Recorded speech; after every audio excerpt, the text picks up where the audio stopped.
Bonjour les enfants, c'est papa. Bienvenue dans le premier podcast de la journée les enfants. Là je me suis réveillé, j'ai l'esprit tellement chaud. Bienvenue à la clinique. Aujourd'hui on va encore dérouler le tapis rouge à quelqu'un qui est une énigme pour nous. C'est Francis Ngannou. Et la question que j'ai envie de vous poser c'est jusqu'où ira Francis Ngannou? Jusqu'où ira Francis Ngannou? Le mec, il est parti de Batier. Le monde est fou. Il y a des success stories, les gars, qui sont vraiment dignes que du continent. Quand tu as un enfant qui est béni de Dieu, ton heure arrive. Reste seulement patient et travaille. Ne reste pas patient sans travailler. Parce que si Francis Ngannou avait attendu son heure au bar, ou bien s'il avait entendu son heure dans les toilettes quelque part, je ne crois pas que son heure serait arrivée. Donc il faut être patient à travailler. Le gars est parti de Batier, les gars. Il creuse le sable, il nage. Seigneur. On dit que parfois, si tu doutes parfois que les étoiles s'alignent et que les planètes s'alignent, il faut te calmer. Il faut te calmer. Le bonheur est au bout des pistes que vous ne connaissez pas. Il arrive à Paris sans papier, il travaille, il japs. Bon villageois, il arrive vieux. Il arrive vieux. C'est même pas que le gars est arrivé à 15 ans ou 16 ans. Le gars arrive que tout le Ntouba, et tout le hachou, et tout le cuit, et tout le okra, ça a déjà tout rempli partout. Le yaourt ne passe pas là-dedans. Les vitamines ne passent pas là-dedans. Tout ce qu'on vend là, les fromages, les beurres, les machins, ça ne passe pas. Le gars arrive, la bouche, rien ne passe. Il affronte. Il affronte. Première chose, il arrive en France, il met à genoux le MMA français. Son frère camerounais, Fernand Lopez, veut lui amener les camerounaisetés, lui dit que grand frère, je ne suis pas venu m'arrêter ici chez toi. Si tu es là pour me perdre le temps, laisse-moi, je passe. Le grand Fernand Lopez lui dit que c'est moi qui t'ai amené ici, tu veux m'embrouiller, Ngannou lui dit que mets-toi sur le côté, laisse-moi, je passe. Le grand frère le regarde comme ça, il dit que mais le petit ici, c'est toujours l'insolence comme ça, c'est sur les muscles que tu comptes. Ngannou lui dit que laisse ça, il va aller au stade. Je suis arrivé à ton niveau là, et quoi que s'il va aller plus loin, il faut qu'il te laisse. Donc, le gars lui dit que moi qui t'ai mis en haut, Ngannou lui dit que tu m'as mis en haut, mais à ce niveau-ci. Le gars traverse, il arrive aux États-Unis, il plie le MMA américain. Il plie le MMA américain et il entre dans le showbiz. C'est là où tout le show commence. Donc tout le reste que je vous parlais avant la série, Ngannou parle de Batier fini dans Fast and Furious, à côté de Vince Diesel, à côté de Tyrese, à côté de Jadakis, à côté de Ludacris. Il parle de Batier depuis la carrière de Sabre, il vient finir à côté de Vince Diesel, à côté de Rock. Je reste comme ça et dis, le gars, il va aller où? Il sort de l'UFC.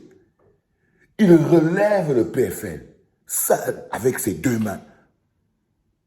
Il donne 2 millions de dollars à tout le monde qui va lutter contre lui, même si tu perds.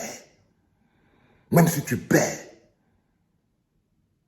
Les gars, vous savez, vous ne pouvez pas être grand si vous ne reconnaissez pas la grandeur. La grandeur se résume en de grandes choses.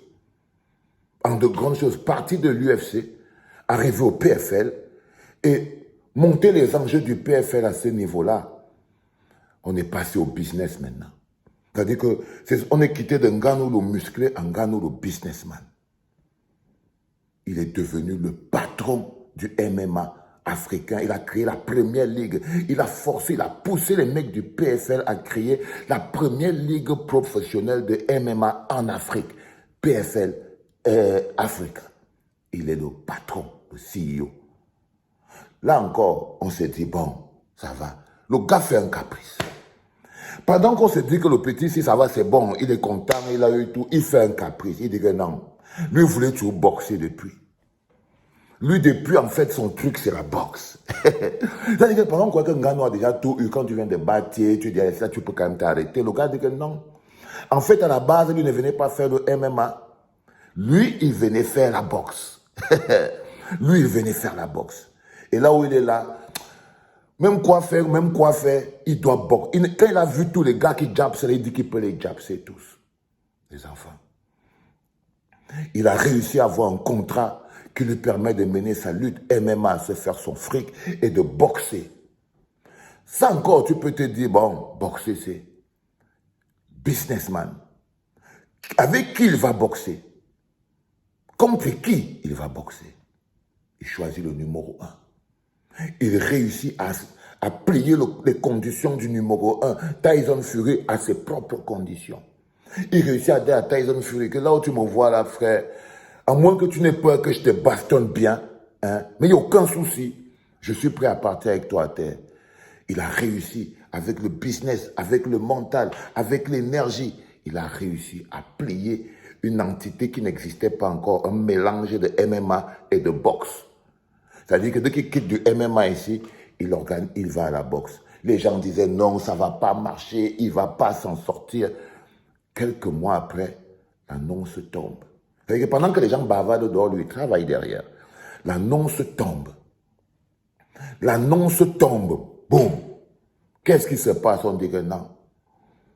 Tyson Fury accepte de se battre contre Francis Ngannou en Arabie Saoudite. Les milliards commencent encore à tomber. Les milliards commencent encore à tomber. Le petit, les yeux commencent encore à briller. Encore une autre victoire. Ça veut dire qu'aujourd'hui, il est dans le PFL, il fait sa boxe, il va aussi au MMA. Et quand il va boxer, il boxe contre le meilleur en ce moment pour être le mec le plus méchant de la planète. Ah frérot, même si parfois tu m'énerves, tu vois, je ne peux pas m'empêcher de voir cette grandeur et de la partager parce que la clinique est très amoureuse de la grandeur. Quand la clinique voit quelque chose qui est grand, la clinique ne peut pas s'arrêter. Parce que la clinique, c'est aussi la promotion des valeurs et la promotion de la grandeur. Et la promotion de la grandeur. Et ce que tu fais, Ngannou, est tellement extraordinaire, bro. Moi, je suis totalement scié. Il n'y a pas 5 personnes, 5 êtres humains sur cette planète Terre qui ont pu faire ou qui sont en train de faire, dans le domaine du sport, ce que Francis Ngannou fait. C'est-à-dire que même seulement prendre de manière transversale les disciplines, c'est-à-dire que boxe, MMA, show business, mixer les deux. Quelqu'un qui est parti, il était déjà vieux quand il est parti de la cage, à battre, il est arrivé là, le corps était musclé, il s'est mis là. Les gars, vous avez tous la force là en vous. Vous avez tous la force là en vous. C'est ici que tout se passe.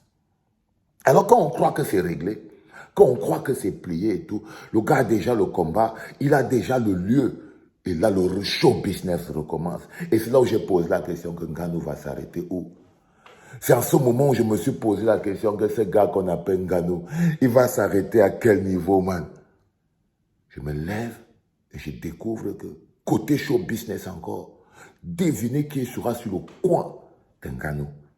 Devinez qui sera assis sur le coin du Continental, qui va s'occuper de sa préparation, de son show et de tout. Mike Tyson. Ça veut dire que Ngannou a allé encore plus loin. Ça veut dire que le gars dit que non seulement il va boxer, mais son entraîneur, les gars, mais son entraîneur, ce sera Mike Tyson. Sur le coin de Francis Ngannou, parti de Batier. Ce sera Mike Tyson, le plus grand parmi les plus grands. Ce sera Mike Tyson, le plus grand parmi les... Envoyez les cœurs, les gars. Le plus grand parmi les plus grands. Il sera sur le coin de Francis Ngannou. Et il a réussi ça, Ngannou. Tu peux dire tout ce que tu veux. Lorsqu'un homme réussit ça, lorsqu'un homme arrive, vous devez le prendre, vous mettez en modèle.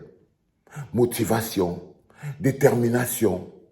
C'est-à-dire que les jeunes qui ne croient plus en l'avenir, les jeunes qui ne croient plus qu'ils vont s'en sortir, les jeunes qui pensent que la vie finit alors qu'elle commence tout à peine, doivent tous se perfuser un peu au Ngannou Power. C'est très important. Donc, il sera en août et ce sera extraordinaire. Arabie Saoudite, Francis Ngannou contre Tyson Fury, frérot, on sera tous réveillés. Ne t'inquiète pas. On sera tous réveillés. Personne n'a le droit d'être fâché contre toi, cousin. Parce que ce que tu fais pour le continent, en ce moment précis, frère, je suis comme ça. Tu vois, il ne faut jamais jeter le bébé avec l'eau du bain. Est-ce que Ngannou fait là? Frère, c'est pas petit. C'est géant. C'est géant. C'est l'alpha et c'est l'oméga, les gars, dans le domaine du sport et de la motivation. Je souhaite juste que, comme tous les autres, ils ne finissent pas de travailler tout ça. Parce que c'est ça qui arrive toujours à tous ces gens. C'est qu'il finit de travailler tout ça. Il finit d'atteindre tout ça. Il gagne tout ça par la force de ses points. Tu peux prendre tout ça, mais il faut que ça soit un legacy. Il faut que ce soit quelque chose qui aide les jeunes. Il faut que ce soit un héritage. Et généralement, c'est là où les politiciens véreux apparaissent. C'est qu'ils empêchent un gars comme Nganou de donner son legacy. Et ils prennent en route, ils souillent le legacy avec une photo comme celle qu'il est parti prendre avec le petit Francky là-bas, comme un villageois. Hein? C'est-à-dire que quand il finit de faire ça, il finit de faire toute la grandeur là, il vient salir ça en une image, assis comme un gogol, en train d'attendre moi les combis avec la...